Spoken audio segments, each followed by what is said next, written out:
gitu ya. Nah, mengapa keuangan tidak mencukupi? Karena tidak mempunyai penghasilan atau pekerjaan yang tetap. Ya, karena tidak mempunyai penghasilan atau pekerjaan yang tetap. Nah, kalau sudah seperti ini, coba kita tetap tanyakan lagi why-nya. Melebar gak kemana-mana larinya gitu. Kalau sudah melebar kemana-mana berarti inilah akar masalahnya.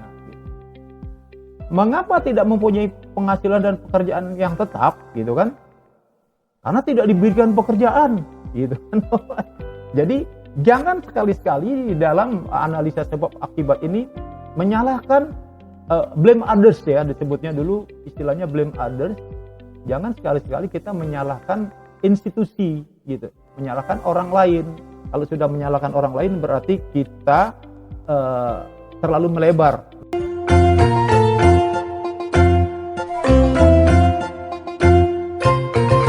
Lihat ya, yaitu di sebelah kirinya adalah semua yang tertulis di sebelah kiri adalah faktor penyebab dan yang ada di sebelah kanan adalah akibat. Banyaknya masyarakat yang kekurangan gizi ini kita melihat dari dua faktor ya. Dari dua faktor ini kita akan mencari akar penyebabnya atau lebih populer disebut root cause. Root cause-nya apa nih dari faktor manusia? Root cause-nya apa nih dari faktor cara? Nah, untuk mencari root cause-nya, kita hanya menggunakan kata mengapa gitu ya. Mengapa manusia dari faktor manusia itu banyak masyarakat yang kekurangan gizi? Mengapa? Nah, ada jawabannya di sini. Karena selalu makan asal kenyang. Nah, itu bahasa Betawinya. Selalu makan asal kenyang gitu. Kita uji balik. Karena masyarakat Indonesia makan asal kenyang mengakibatkan kekurangan gizi. Nah, ya kan? Karena makan asal kenyang sehingga masyarakat Indonesia atau manusianya kekurangan gizi. Gitu. Kita cek lagi nih, ini belum root cause-nya karena kita harus why lagi, belum tentu root cause-nya ya, belum tentu. Kita tanya lagi, ada nggak kalimat yang nyambung ya? Kita tanya, mengapa masyarakat Indonesia kalau makan tuh asal kenyang? Nah, gitu kan? Nah, jawabannya adalah karena tidak mampu untuk membeli makanan yang bergizi. Karena tidak mampu untuk membeli makanan yang bergizi. Kita uji balik lagi. Karena tidak mampu membeli makanan yang bergizi, ya, karena tidak mampu, sehingga kalau makan ya udahlah asal yang ada aja, asal kenyang aja lah, gitu kan? Karena makan asal kenyang kembali lagi ke sini, akhirnya kekurangan gizi. Gitu. Nah, kita cek lagi di sini, mengapa masyarakat Indonesia tidak mampu membeli makanan? Ah, ini kan, bisa nggak why lagi nih? Why itu mengapa ya? Kenapa? Kita cek lagi tanya, mengapa tidak mampu? Karena keuangan tidak mencukupi, uang ada gitu mungkin, tapi tidak mencukupi. Ya, uang ada, tapi tidak mencukupi, sehingga tidak bisa karena keuangan tidak mencukupi mengakibatkan ya tidak mampu. Karena tidak mampu, akibatnya selalu makan asal kenyang. Karena asal kenyang mengakibatkan kekurangan gizi. Nah, kita cek why satu lagi, apakah masih bisa? Kalau ini nggak bisa why lagi, atau sudah melebar ke hal-hal yang lain yang tidak nyambung dengan kalimat yang ada di sini, maka itu adalah sebagai root cause-nya. Ya, root cause-nya. Kita coba sekali lagi. Mengapa keuangan tidak mencukupi? Ini sama sekali tidak bermaksud untuk mengajari pemerintahan Indonesia, enggak. Ini hanya ya sedikit pengetahuan yang pernah kita dapat pada saat kita bekerja dulu gitu ya. Nah, mengapa keuangan tidak mencukupi? Karena tidak mempunyai penghasilan atau pekerjaan yang tetap. Ya, karena tidak mempunyai penghasilan atau pekerjaan yang tetap. Nah, kalau sudah seperti ini, coba kita tetap tanyakan lagi why-nya. Melebar gak kemana-mana larinya gitu. Kalau sudah melebar kemana-mana berarti inilah akar masalahnya. Mengapa tidak mempunyai penghasilan dan pekerjaan yang tetap gitu kan? Karena tidak diberikan pekerjaan gitu kan. Jadi jangan sekali-sekali dalam analisa sebab akibat ini menyalahkan blame others ya, disebutnya dulu istilahnya blame others. Jangan sekali-sekali kita menyalahkan institusi gitu, menyalahkan orang lain. Kalau sudah menyalahkan orang lain berarti kita terlalu melebar. Nanti di luar dari wewenang kita yang akan kita tanggulangi gitu. Ya, kita anggaplah ini kita mempunyai pekerjaan ini gitu ya.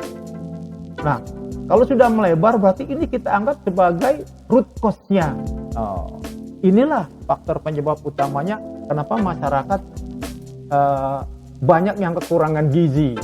Itu cara kita dalam mencari root cause-nya, ya. Cara kita dalam menanggulangi root cause-nya. Perlu disampaikan bahwa ketika kita membuat kalimat per akar yang ada ini kita sebut akar ya. Panah-panah ini kita sebut akar, gitu. Akar, ya. Panah-panah ini kita sebut akar, hubungan korelasinya gitu terhadap problem.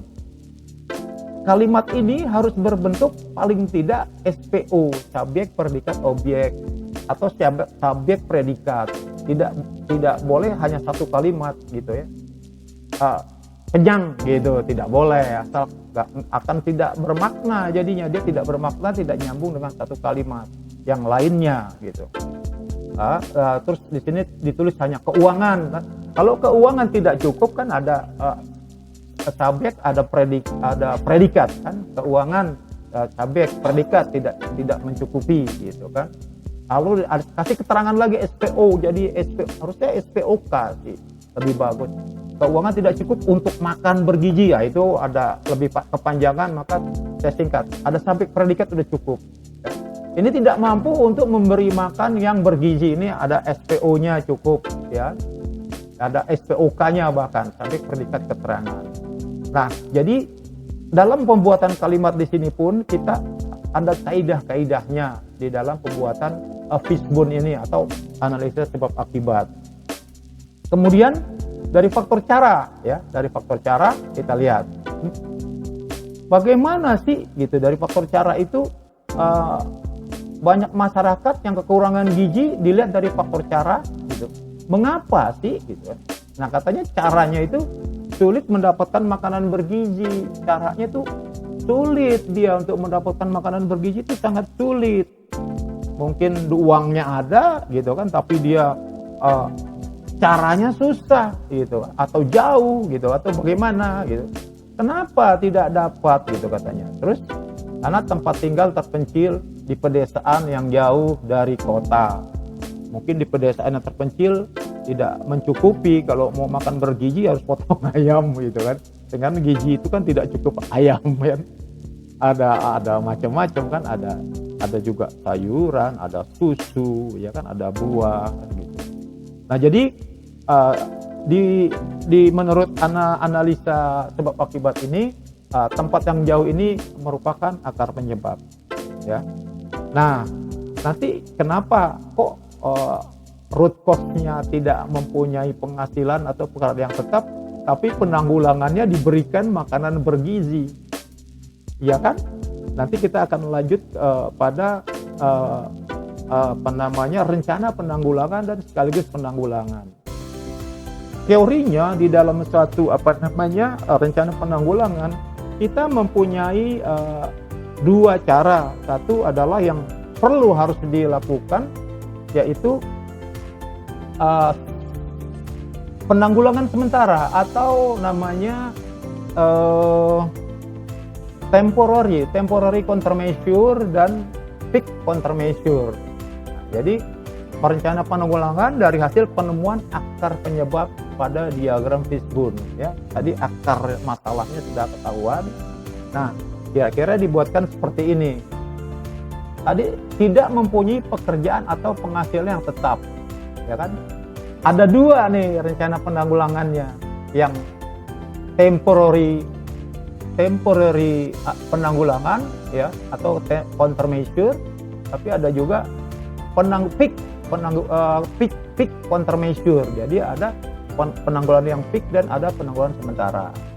Nah, penanggulangan sementara untuk problem atau root cause yang tidak mempunyai pekerjaan atau penghasil yang tetap, seperti yang dilakukan pemerintah itu kan, membuat tim task force ya kan, panitia untuk membuat dapur makanan bergizi di setiap wilayah daerah yang membutuhkan ya kan. Di mana-mana sekarang banyak dapur makanan bergizi yang didistribusikan ke sekolah-sekolah ya kan. Memberikan edukasi ya, pendidikan tentang makanan bergizi, pentingnya makanan bergizi. Nah, ini adalah sebetulnya temporary. Nah, temporary countermeasure ini harus diikuti dengan fixed countermeasure, penanggulangan yang fix, yang tetap gitu ya. Kalau tidak, ini akan terjadi seperti ini ya, kan? Akar penyebab utama atau root cause jika ditanggulangi, maka problem yang sama tidak akan berulang. Kalau ini dilakukan ya kan, temporary countermeasure dilakukan tapi fixed countermeasure-nya tidak dilakukan, maka akar penyebab utama akan terulang terus gitu. Karena bukan ditanggulangi akar penyebab utamanya. Ini sementara, ini sementara gitu ya, karena problemnya adalah ini, tapi penanggulangan yang benar adalah membuka lapangan pekerjaan ya kepada masyarakat atau rakyat agar mampu membeli makanan yang bergizi. Nah, di sini para penonton bisa menilai sendiri gitu ya. Bagaimana nih caranya memberikan lapangan pekerjaan? Saya pikir sebetulnya kalau niat nih merem. Kalau cuma memberikan pekerjaan nih merem banget ini, dengan 400 triliun yang hilang, 201 triliun. Itu gampang, sangat gampang. Ini problemnya adalah niat aja, tinggal niat. Kalau niatnya memang mau mensejahterakan rakyat, itu mudah. Membuka lapangan pekerjaan itu sepertinya sangat mudah. Semua mudah-mudahan setuju bahwa membuka lapangan pekerjaan sangat mudah ya. Kalau misalnya itu yang sangat menyedihkan adalah sampai 400 triliun dan 201 triliun itu yang hilang ya.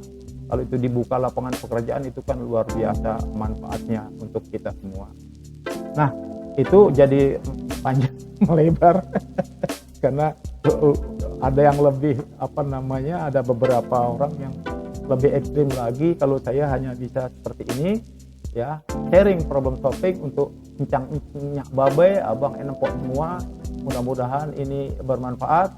Kalau ini memang nanti banyak peminatnya yang ingin tahu lebih jauh tentang ilmu problem solving, kita banyak materinya ya, yang sudah kita modifikasi dari materi pekerjaan menjadi materi yang umum. Oke, begitu saja yang saya sampaikan, mudah-mudahan bermanfaat. Sekian, wassalamualaikum warahmatullahi wabarakatuh.